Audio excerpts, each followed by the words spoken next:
It feels like the Chevron Championship. It's a new chapter, Amanda, and what a start we're off to. Well, this is the leaderboard we wanted. Yeah. We wanted Nelly Korda. We want someone, it's so good for the game, to come out, was world #1 for so long, is ranked #2, to show us what you have. She has won one event. She's second every other event that she's played in. She is playing so great. We want her up there, but Patty Tavatanakit, she won the Chevron in 21, different golf course. Awesome. An amateur is right up there in Fair O'Keefe, Texas girl. It's everything that I like to see in a leaderboard. Yeah. I'm very impressed with Nelly. You know, bogey-free, 7 under. She didn't have any bogey-free rounds in any major in 2025. It is the dream start for Nelly Korda. It is. And Memorial Park, I think, has had quite an impact on the players already. So let's go, shall we? Let's have a look at how Nelly has stolen the lead through 18 holes at the first major of the year. Now, she started on the back, so this is her first hole here. This for par, Amanda. But the bugaboo has been her short putting. That's why she didn't win everything. Well, what a way to get started. Made the turn now at 2 under. We find her on the first here, her third. Yeah, she was in between clubs here, a 54 or a 58. She went with the 54, and my goodness, was that a good decision. Great shot to 5 feet. Gets to 3 under. Now onto the next hole, the second. This off the tee now, 170 yards she's got here. And this is where her length really plays in. She's not going to have as long of an iron in as some of the shorter hitters on tour. She can hit a little bit higher, gets it really to stop so well on that green, and sets up for a beautiful opportunity from 5 feet. And makes it, which, as you say, are the kind of putts that she hasn't been making. Gets to 4 under. This now on 3 again for birdie, Mel. And this is just a beautiful putt right in the heart of the hole. Enough to get her to 5. As the momentum continues, this now on 7, the par 3. And just another long iron. A lot of players are going to be coming in on the screen a lot lower with those long irons, maybe even hybrids. And you can still see how much that released with that long iron, but what an amazing shot. Sets up for a beautiful birdie. She's been in great form all season, a win and 3 runner-up finishes so far. This now on 8, her third on the par 5. And this is what I think really impressed with me, Nelly Korda. Just around the greens, these little pitch shots, awkward numbers, but not for Nelly. She plays them so well. Gets it to 7 under. Now on to her final hole of the day, the par 3 ninth, 159 yards. The toughest hole on this side, and you can see why it flirts with getting into some trouble. Just hits it outside of the hazard.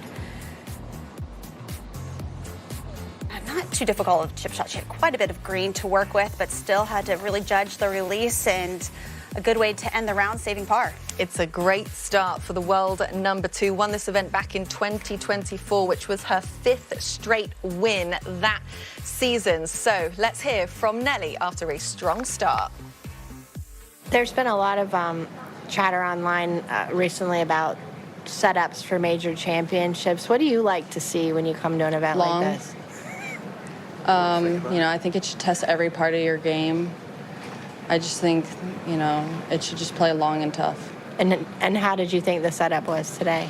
I mean, they're dealing with obviously a very saturated golf course, so they can't push it too far back because you don't get the run out. So I think, you know, I like when par 5s are gettable, where you have to hit 2 really good shots and par 5s are gettable. I love when par 3s are tough, which a lot of them are. I mean, I had a hybrid into one and a 5-iron into another, and I'm a longer player. And then you have a couple of shorter par 4s and a couple of longer par 4s. So that's what I really like. But I think when you make a golf course really short, especially par 5s, where everyone's laying it up in the same exact area, and at the end of the day, it's a wedge contest. To me, that's not very exciting. Like, the people that hit a really good drive and that have the opportunity to go for it should be able to go for it, not where you're like, okay, this is a 3-shotter today.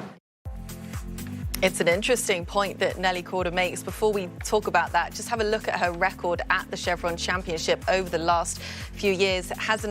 She finished top 3 back in 2023, 1 in 2024 when she was on that hot streak, 5 straight wins.